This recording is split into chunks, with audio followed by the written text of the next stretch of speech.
ಕತೆಯ ಹೆಸರು ಮುಖವಾಡದ ಹಿಂದೆ ಅಧ್ಯಾಯ 1 ರಕ್ತದ ಕಲೆಗಳು. ಮಳೆ. ಅದು ಸಾಮಾನ್ಯ ಮಳೆಯಲ್ಲ. ಆಕಾಶವೇ ತನ್ನೊಳಗಿನ ರಹಸ್ಯಗಳನ್ನು ಭೂಮಿಯ ಮೇಲೆ ಸುರಿಯುತ್ತಿರುವಂತೆ ಧಾರಾಕಾರವಾಗಿ ಸುರಿಯುತ್ತಿತ್ತು.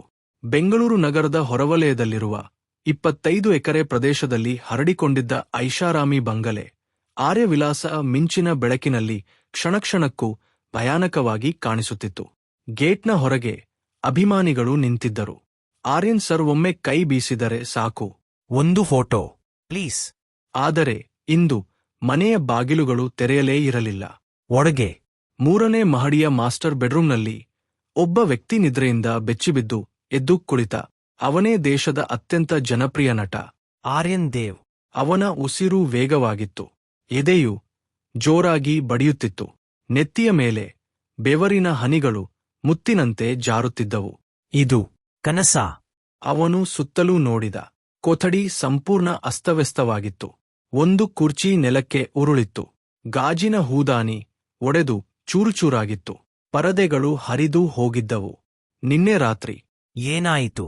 ಅವನು ನೆನಪಿಸಿಕೊಳ್ಳಲು ಪ್ರಯತ್ನಿಸಿದ. ಆದರೆ ಅವನ ತಲೆಯೊಳಗೆ ಕತ್ತಲೆ ಮಾತ್ರ. ಅವನಿಗೆ ನೆನಪಿದ್ದ ಕೊನೆಯ ಘಟನೆ ರಾತ್ರಿ ಸುಮಾರು 10 ಗಂಟೆಗೆ ಕುಟುಂಬದವರ ಜೊತೆ ಊಟ ಮಾಡಿದ್ದು. ಅದರ ನಂತರ ಶೂನ್ಯ. ಒಂದು ಕ್ಷಣವೂ ನೆನಪಿಲ್ಲ. ಮತ್ತೆ ಇದೆ. ಆರ್ಯನ್ ಕಣ್ಣು ಮುಚ್ಚಿಕೊಂಡ. ಇದು ಮೊದಲ ಸಲ ಅಲ್ಲ.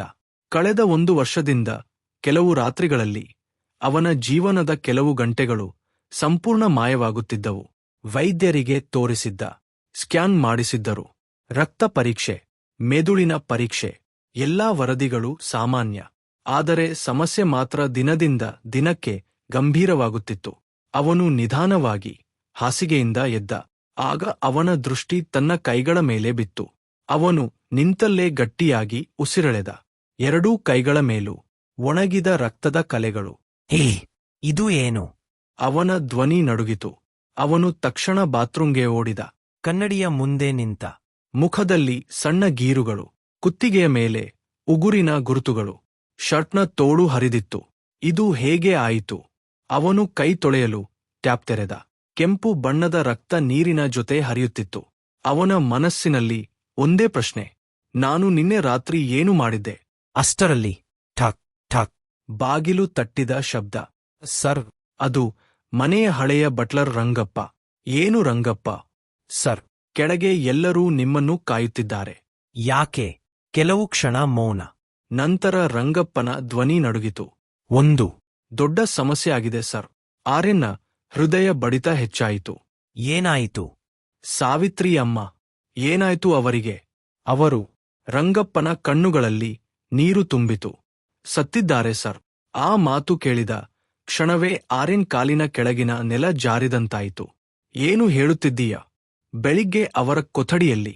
ಅವನು ಮುಂದಿನ ಮಾತು ಹೇಳಲಾಗದೆ ಅಳತೊಡಗಿದ.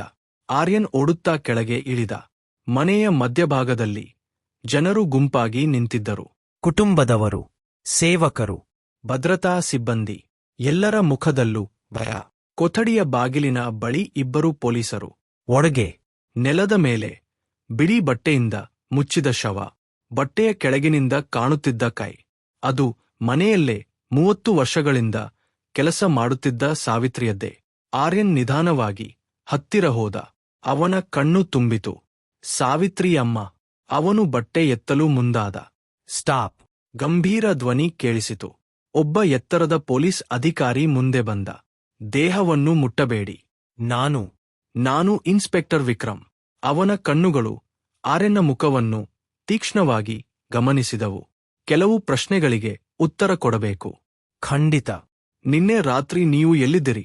ಆರ್ಯನ್ ಕ್ಷಣಕಾಲ ಮೌನವಾಗಿದ್ದ. ನನಗೆ. ಅವನ ಗಂಟಲು ಒಣಗಿತು. ನೆನಪಿಲ್ಲ. ವಿಕ್ರನ್ನ ಕಣ್ಣುಗಳು ಕಿರಿದಾದವು. ನೆನಪಿಲ್ಲವಾ? ಹೌದು. ರಾತ್ರಿ 10 ಗಂಟೆಯಿಂದ ಬೆಳಿಗ್ಗೆ 4 ಗಂಟೆಯವರೆಗೆ. ಹೌದು.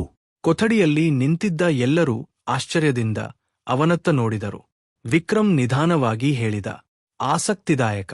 ಯಾಕೆ? ಇನ್ಸ್ಪೆಕ್ಟರ್ ತನ್ನ ಸಹಾಯಕನಿಗೆ ತಲೆ ಆಡಿಸಿದ. ಅವನು ಒಂದು ಟ್ಯಾಬ್ಲೆಟ್ ತೆಗೆದುಕೊಂಡು ಬಂದ. ಅದರಲ್ಲಿದ್ದ ಸಿಸಿಟಿವಿ ದೃಶ್ಯವನ್ನು ಪ್ಲೇ ಮಾಡಿದ. ರಾತ್ರಿ 1:17.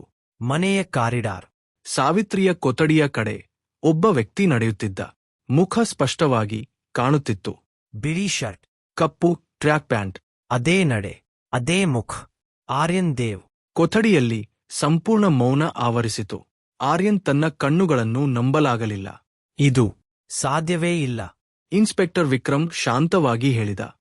ಇದು ಪ್ರಾರಂಭ ಮಾತ್ರ, ಮಿಸ್ಟರ್ ಆರ್ಯನ್. ಇನ್ನೂ ನೀವು ನೋಡಬೇಕಿರುವುದು ಬಹಳ ಇದೆ. ಅದೇ ಕ್ಷಣದಲ್ಲಿ ಹೊರಗೆ ಮಿಂಚು ಹೊಳೆಯಿತು. ಆಕಾಶ ಗುಡುಗಿತು. ಮತ್ತು ಆರ್ಯನ್ನ ಮನಸ್ಸಿನಲ್ಲಿ ಒಂದೇ ಪ್ರಶ್ನೆ ಗುಡುಗುತ್ತಿತ್ತು. ನಿಜವಾಗಿಯೂ ನಾನೇ ಕೊಲೆ ಮಾಡಿದ್ದೇನಾ? ಮೊದಲ ಅಧ್ಯಾಯ ಮುಕ್ತಾಯ.